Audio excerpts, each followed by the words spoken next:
नमस्कार दोस्तों, मधुबन हिंदी में आप सभी का स्वागत है। आज हम वर्ण विचार की अंतिम क्लास पढ़ने जा रहे हैं। इसका टॉपिक है व्यंजन, क्योंकि व्यंजन से पहले हमने स्वर को अच्छी तरह से हमने पढ़ लिया है। तो व्यंजन वे वर्ण जिनका उच्चारण स्वरों की सहायता से किया जाता है उन्हें हम व्यंजन कहते हैं। देखिए कैसे, जैसे मान लो ये क्या है व्यंजन। जब इसको उच्चारण करेंगे तो क के साथ में ए की ध्वनि निकलेगी, अर्थात व्यंजन जो होते हैं वो स्वरों की सहायता से बोले जाते हैं। जैसे क में क या आधा हलंत वाला है प्लस ए, तब जाकर बनेगा क।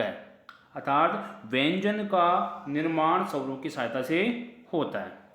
इसके साथ ही वे वर्ण जिनका उच्चारण करते समय जीभ मुखावयों से संघर्ष करती है या जीभ को मुखावयों से संघर्ष करना पड़ता है। देखिए, जब हम इनका उच्चारण करते हैं तब जो जीभ होती है, जीभ हमारे मुख्य जो अवयव होते हैं उन अवयवों से बार बार क्या करती है, संघर्ष। अर्थात जब बोलते समय जब वर्ण का हम उच्चारण करेंगे तो बार बार क्या होगा, जीभ का मुख्य अवयव से घर्षण होगा। तो मान लो कि हम क्या बोल रहे हैं, व्यंजन बोल रहे हैं। अगर घर्षण नहीं हो, आसानी से स्वर बाहर निकले या वर्ण बाहर निकले, तो हम मानेंगे कि वो क्या है, वो स्वर है। इनको हम अर्थात व्यंजनों को हम अवरोही व अप्रभावी भी कहते हैं, जिनकी कुल संख्या है 33। व्यंजनों की कुल संख्या है 33। और हम इनको अब इनका वर्गीकरण करेंगे। पहला है उच्चारण स्थान के आधार पर, मतलब हम जो बोलते हैं सबसे पहले कंठ से ध्वनि निकलती है, फिर तालव्य से, फिर मूर्धन्य से, फिर दंत से, फिर ओष्ठ, फिर दंतोष्ठ, फिर वतस्य, फिर काकल्य और अंतिम जिह्वा मूलीय। अर्थात इनको उच्चारण स्थान के आधार पर 9 भागों में बांट सकते हैं। देखिए दोस्तों, आप सबसे पहले हम इन सभी को एक डायग्राम के रूप में सभी को एक जगह हमने इकट्ठा किया है। फिर इनकी बाद में इनको एक साथ एक एक करके इनकी परिभाषा और कौन से कंठ में कौन सा आता है, तालव्य में कौन सा आता है, एक एक करके हम आगे पढ़ेंगे। फिर दूसरा है उच्चारण प्रयत्न के आधार पर। उच्चारण प्रयत्न के आधार पर कितने होते हैं, 2 प्रकार के। पहला है अभ्यंतर प्रयत्न के आधार पर, दूसरा है बाह्य प्रयत्न के आधार पर। अब अभ्यंतर प्रयत्न के आधार पर कितने होते हैं, 8 प्रकार के, और बाह्य प्रयत्न के आधार पर होते हैं 2 प्रकार के। अब अभ्यंतर प्रयत्न के आधार पर 8 प्रकार होते हैं। पहला स्पर्शीय, दूसरा संघर्षी, तीसरा स्पर्श संघर्षी, चौथा संघर्षहीन, पांचवा पार्श्विक, छठा है लुंठित, सातवां क्षिप्त, और आठवां है नासिक्य। नासिक्य मतलब जिनकी दोनों आंख से निकले। फिर है बाह्य प्रयत्न के आधार पर। बाह्य प्रयत्न के आधार पर हम इनको 2 भागों में बांट सकते हैं। पहला है प्राण तत्व के आधार पर, दूसरा है स्वर तंत्रियों के आधार पर। प्राण तत्व के आधार पर हम 2 भागों में बांट सकते हैं। पहला अलप प्राण, दूसरा महाप्राण। और स्वर तंत्रियों के आधार पर भी हम इसको 2 भागों में बांट सकते हैं। पहला है घोष, दूसरा है अघोष। तो दोस्तों, उच्चारण प्रयत्न के आधार पर 2 प्रकार के होते हैं। पहले अभ्यंतर प्रयत्न के आधार पर, दूसरा बाह्य प्रयत्न के आधार पर। अभ्यंतर प्रयत्न के आधार पर 8 प्रकार के और बाह्य प्रयत्न के आधार पर 2 प्रकार के। 2 प्रकार में पहला है प्राण तत्व के आधार पर, दूसरा है स्वर तंत्रियों के आधार पर। ये तो हमने सभी को एक जगह करके पढ़ लिया। अब हम इन एक एक को सूत्रों की सहायता से देखते हैं। देखो, ये है जिस प्रकार हम अपना गला बांधते हैं। मान लो कि हमारा क्या है, गला है। तो सबसे पहले कहाँ से बोलेंगे, कंठ है, फिर तालव्य, फिर मूर्धन्य, फिर दंत्य और अंतिम ओष्ठ है। इसके अलावा भी दंतोष्ठ है ना। तो पहला हम देखते हैं कंठ के आधार पर। तो कंठ में सूत्र होता है एकु है विसर्जनीय कंठा। एकु है विसर्जनीय कंठा। तो एकु यानी सबसे पहले ए, फिर कु यानी क वर्ग। तो क वर्ग में 5 वर्ण आ जाएंगे, क, ख, ग, घ और अण। फिर है विसर्जनीय है कंठा। विसर्जनीय है या विसर्ग, दूसरा है तालव्य। तालव्य मतलब अपनी तालु से, कहाँ से, तालु से। तो तालु से इसका सूत्र है ईचु यसा नाम तालु। ईचु यानी पहला ई यानी ई, चु यानी च वर्ग, च वर्ग, यशा नाम सलगम वाला स, और ये इनका निर्माण होता है तालु से। फिर तीसरा है मूर्धन्य। मूर्ध यानी मूर्धा से। मूर्धा का मतलब होता है मुख की छत, अर्थात अपने मुख की जो छत होती है वहां से जिन वर्णों का उच्चारण होता है उन्हें हम कहते हैं मूर्धन्य वर्ण।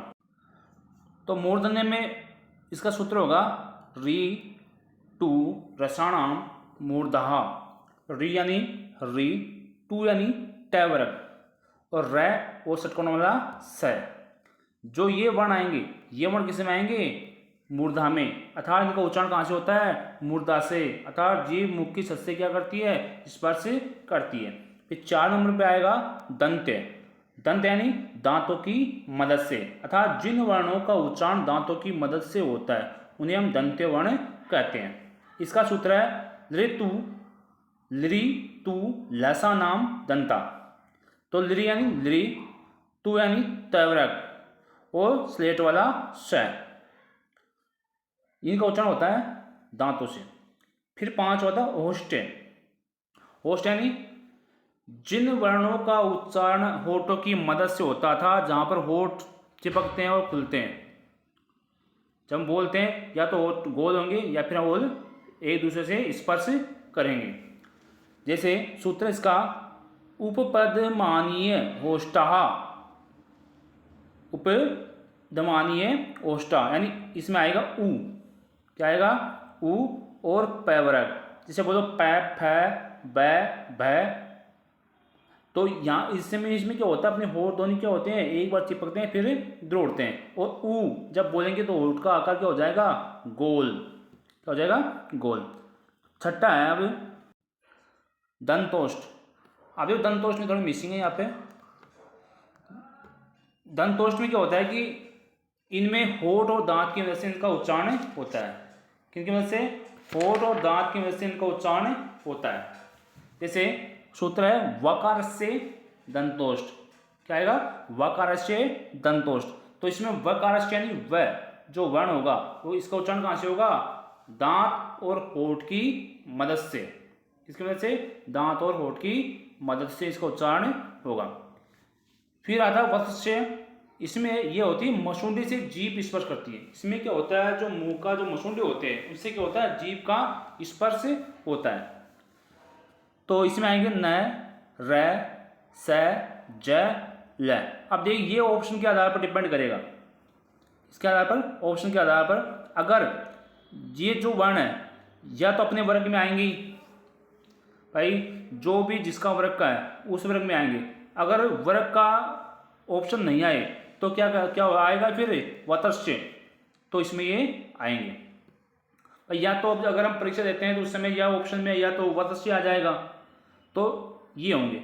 अगर वत्स्य के अलावा ये अपने ही वर्ग में आएंगे, जिसका जो वर्ग है, जैसे मान लो कंठ तालु से है, कंठ से है, मूर्धन्य से है, दंत से है या दंतोष से, जिसका जो भी वर्ग होगा उसमें इनका वो होगा। इसमें अगर वर्ग नहीं हो, अर्थात जैसे मान लो कि जिसका उच्चारण दंत से हो रहा है, अगर वहां पर दांत का ऑप्शन नहीं है तो ऑप्शन मिलेगा आपको वत्स्य ऑप्शन मिलेगा।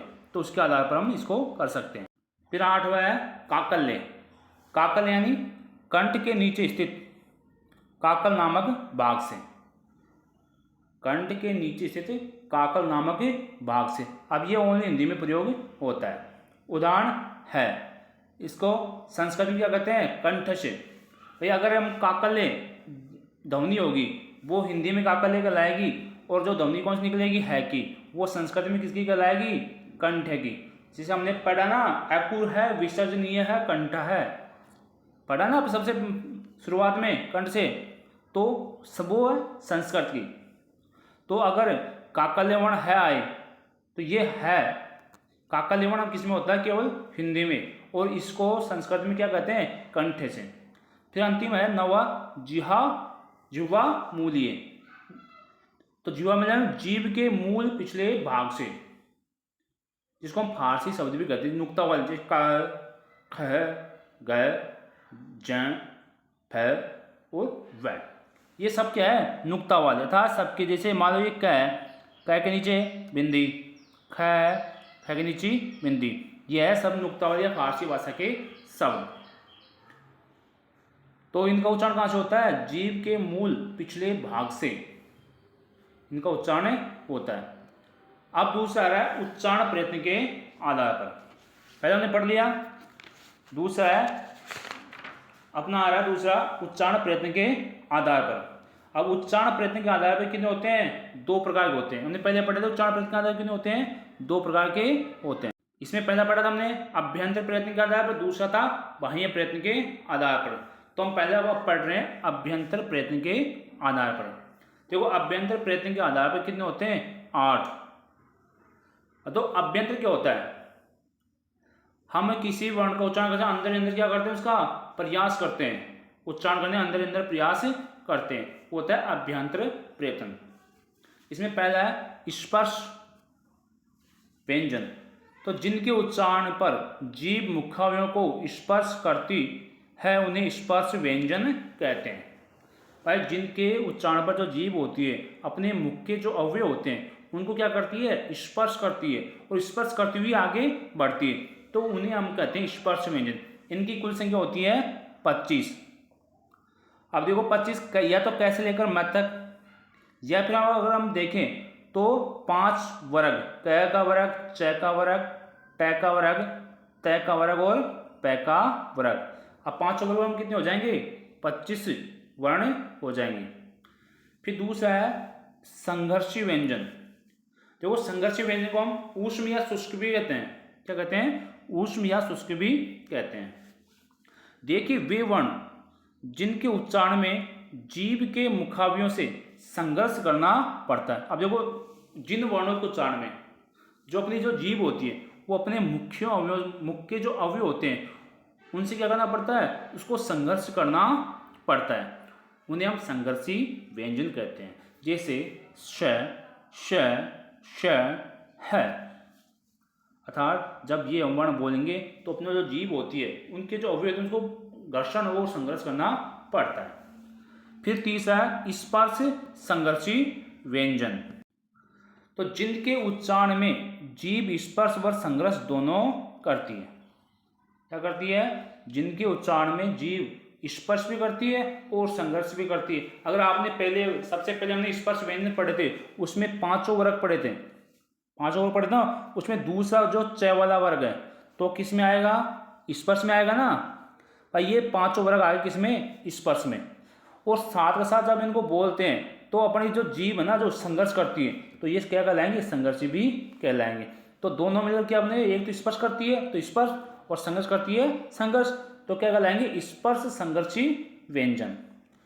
फिर चौथा है संघर्षहीन, कि वे वर्ण जिनके उच्चारण में जीभ को कोई संघर्ष नहीं करना पड़ता, अर्थात जीभ आसानी से जिन वर्णों को उच्चारण कर देती है उन्हें हम कहते हैं संघर्षहीन। इसमें आएंगे यह और वह।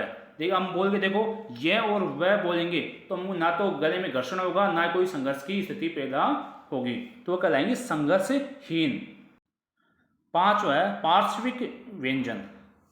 तो जिनके उच्चारण में जीभ बीच बीच में अवरोध बनकर खड़ी हो जाती है और प्राणवायु बगल से निकल जाती है, अर्थात जब जिन वर्णों को हम उच्चारण करें उनका उच्चारण करते समय जीभ बार बार क्या कर रही है? जीभ अवरोध बनकर खड़ी हो रही है और जो प्राणवायु थी वो क्या हो रही है? बार बार साइड से होकर निकल जाती है, तो उसे हम कहते हैं पार्श्विक व्यंजन। जैसे मान लो कि आपने अभी कभी छोटा बच्चा होता है, हम उसको पकड़ने की कोशिश करते हैं, पकड़ने की कोशिश करते हैं ना, जब पकड़ने को जब बच्चा हमारे बगल में से या कहीं से होकर जब एकदम भाग के निकल जाता है और हमारे पकड़ मतलब हम उसको पकड़ नहीं सकते तो वो दूर भग जाएगा, ले पकड़ लिया क्या? तो उसी हिसाब से इसमें क्या आएगा? ले, अर्थात जब हम बीच में जिस तरह बच्चे को जाने के जब वो भग रहा था उसके बीच में अवरोध बनकर हम खड़े हो गए, लेकिन फिर भी वो बच्चा साइड से बाहर निकल गया और हमसे कहते हैं ले पकड़ लिया क्या।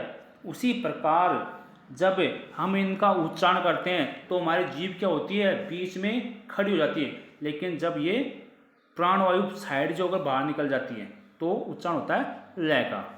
फिर लुंठित, लुंठित लुढ़कना कि वह व्यंजन जिनके उच्चारण में जीभ बेलन की तरह क्या करती है, लुढ़कने का काम करती है, कार्य करती है। जिससे जिसे हम रैक की ध्वनि बोलेंगे तो हमारी जीभ क्या हो जाएगी, बिल्कुल गोल हो जाएगी, बेलन की तरह लुढ़कने का कार्य करेगी।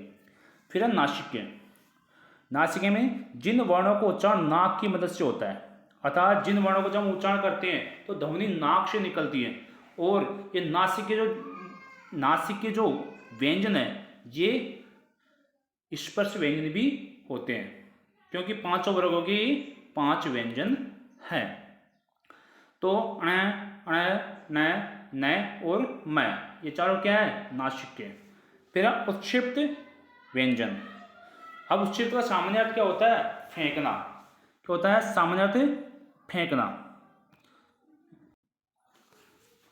तो वे वर्ण जिनका उच्चारण करते समय जीभ मुख की छत यानी मूर्धा ऊपर की ओर को स्पर्श करती है और झटके से नीचे फेंक दी जाती है, जैसे ड और ढ। जब इनका उच्चारण करते हैं तो जीभ एक बार तुम्हारी मुख की छत से क्या करती है, स्पर्श करती है। क्या करती है, स्पर्श, और फिर झटके के साथ क्या आ जाती है, नीचे आ जाती है। तो कहते हैं उत्क्षिप्त व्यंजन। तो हम पहला हो गया था अभ्यंतर प्रयत्न के आधार पर, दूसरा बाह्य प्रयत्न के आधार पर। अब देखो बाह्य प्रयत्न के आधार हमने पहले पढ़ा था कि 2 प्रकार के होते हैं। कितने प्रकार होते हैं, 2 प्रकार के होते हैं। पहला था प्राण तत्व के आधार पर और दूसरा था स्वर तंत्रियों की कंपन के आधार पर। तो हम पहला पढ़ रहे हैं प्राण तत्व के आधार पर। अब देखो प्राण तत्व के आधार पर भी क्या होते हैं, 2 प्रकार के होते हैं। पहला है अलप प्राण और दूसरा है महाप्राण। अब अलप प्राण पढ़ रहे हैं, पहला अलप प्राण। अब अलप प्राण में देखिए जिसमें कम प्राणवायु का प्रयोग होता है। भाई जिन वर्णों को हम उच्चारण करते हैं तो उच्चारण करते समय जो प्राणवायु जो काम में आती है वो क्या आती है, कम आती हो, तो उसे हम कहते हैं अलप प्राण व्यंजन। जैसे इसमें वर्ग का पहला, तीसरा और 5वां वर्ण यानी 1, 3 और 5। अलप प्राण में किसी भी वर्ग का वर्ग होते हैं 5। कितने होते हैं, 5। कितने होते हैं, 5। 5 वर्ग के पहला, तीसरा और 5वां। फिर अंतस्थ, अंतस्थ यानी य, र, ल और व प्लस स्वर, 11 स्वर किस में आएंगे, अलप प्राण में आएंगे। दूसरा है महाप्राण। महाप्राण में देखो अलप प्राण में कम प्राणवायु और महाप्राण में अधिक प्राणवायु। नाम से स्पष्ट हो रहा है, अलप यानी कम, महा यानी अधिक। तो अधिक प्राणवायु का जिसमें प्रयोग होता है वो होता है महाप्राण व्यंजन। इसमें देखो वर्ग का आएगा दूसरा और चौथा वर्ण। किसी भी वर्ग का दूसरा और चौथा वर्ण यानी 5 वर्ग के दूसरे और चौथे वर्ण इसमें आएंगे। प्लस शुष्क व्यंजन। शुष्क व्यंजन मतलब श और है। तो टोटल कितने हो गए, 5 वर्ग के 2 2 10 और शुष्क हो गए 4। तो टोटल कितने हो गए, 14। तो एक छोटी ट्रिक्स है इसकी कि 2-4 लोग ही महान होते हैं। हम देखा है कि महान लोग की जब हम गिनती करेंगे तो कुछ 2-4 लोग ही क्या मिलेंगे उनको, महान मिलेंगे। अब जो महान लोग होते हैं वो स्वभाव से कैसे होते हैं, शुष्क होते हैं, शुष्क। तो इसी प्रकार 2-4 लोग अर्थात 2-4 यानी वर्ग का दूसरा और चौथा वर्ण प्लस शुष्क व्यंजन श है, ये क्या उनसे होते हैं, महाप्राण होते हैं। तो दूसरा है स्वर तंत्रियों के कंपन के आधार पर। अब इनके भी 2 भेद होते हैं, पहला है अघोष और दूसरा है घोष।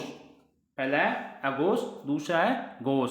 घोष तो अघोष व्यंजन कि जिनका उच्चारण करते समय स्वर तंत्रिका नहीं कांपती, अर्थात स्वर तंत्रिकाओं में किसी भी प्रकार का कोई कंपन नहीं होता है, वह कहलाते हैं अघोष व्यंजन। अब देखो अघोष व्यंजन में सभी वर्गों को मतलब अगर वर्ग आए तो आप कै च ट त प, ये 5 वर्ग होंगे। इन सभी पांचों वर्गों का पहला और दूसरा वर्ण प्लस श तीनों से। तो इसकी छोटी ट्रिक्स है कि वर्ग को पहलो दूसरो अघोष हवे श, कि वर्ग को पहलो दूसरो अघोष हवे श। अघोष मतलब तो वर्ग को पहला दूसरो यानी पहला वर्ण और दूसरा वर्ण अघोष होवे श का मतलब तीनों श। तो आया समझ में कि अघोष व्यंजन में किसी भी वर्ग का पहला और दूसरा वर्ण और साथ में श ये तीनों तो होते हैं अघोष व्यंजन। दूसरा है सघोष व्यंजन। दूसरा है सघोष व्यंजन कि जिन ध्वनियों के उच्चारण में वायु के गले, जिन ध्वनियों के उच्चारण में वायु के गले से निकलने पर स्वर तंत्रियों में कंपन पैदा होता है। कि जब ध्वनियाँ का उच्चारण करेंगे और वायु अपने जैसे ही गले से बाहर निकलेगी तो उस समय क्या होती है, स्वर तंत्रियों में क्या होगा, कंपन पैदा होगा। तो वो ध्वनियाँ को घोष या सघोष कहते हैं। देखो उसको हम स के अलावा घोष भी कह सकते हैं। क्या कहते हैं, घोष भी कह सकते हैं। साधारण सामने से घोष व्यंजन और अघोष व्यंजन, तो सघोष को हम घोष भी कह सकते हैं। तो देखिए इसमें वर्ग का तीसरा, चौथा और पांचवा वर्ण यह लव और स्वर। देखो पांचों वर्ग के 3 व्यंजन कितने हो गए, 15। यह लव 4 और 11 स्वर।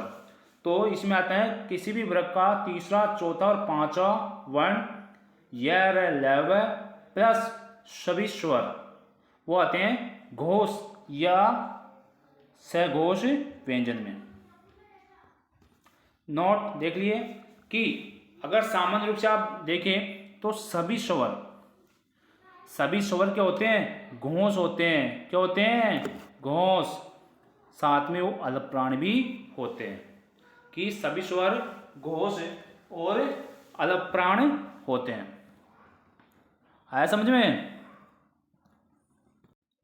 ठीक है दोस्तों, आज हमने व्यंजन जो थे वो आज ने पूरे कर लिए। अब इसके साथ ही हम इसके बाद में इसी की ऑब्जेक्टिव क्लास लेकर आएंगे और इनसे बनने वाले जितने भी प्रश्न होंगे उन प्रश्नों को हम हल करेंगे। एक बार वापस शुरू से देख लेते हैं।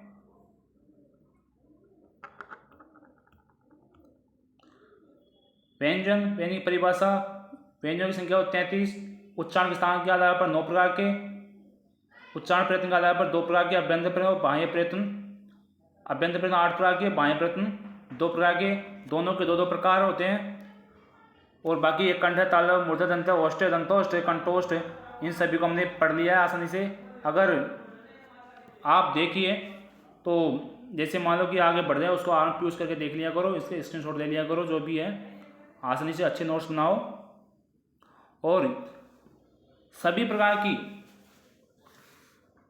परीक्षाओं के लिए अत्यंत उपयोगी ये क्लास रहेगी।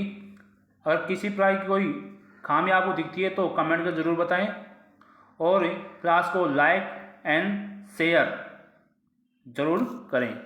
आप भी पढ़ो और आपके सभी दोस्तों को भी बताएं जिनसे उनका भी भला हो जाए। आगे कल हम अगली क्लास देंगे इसकी ऑब्जेक्टिव। सभी समय पर बने रहें। जय हिंद।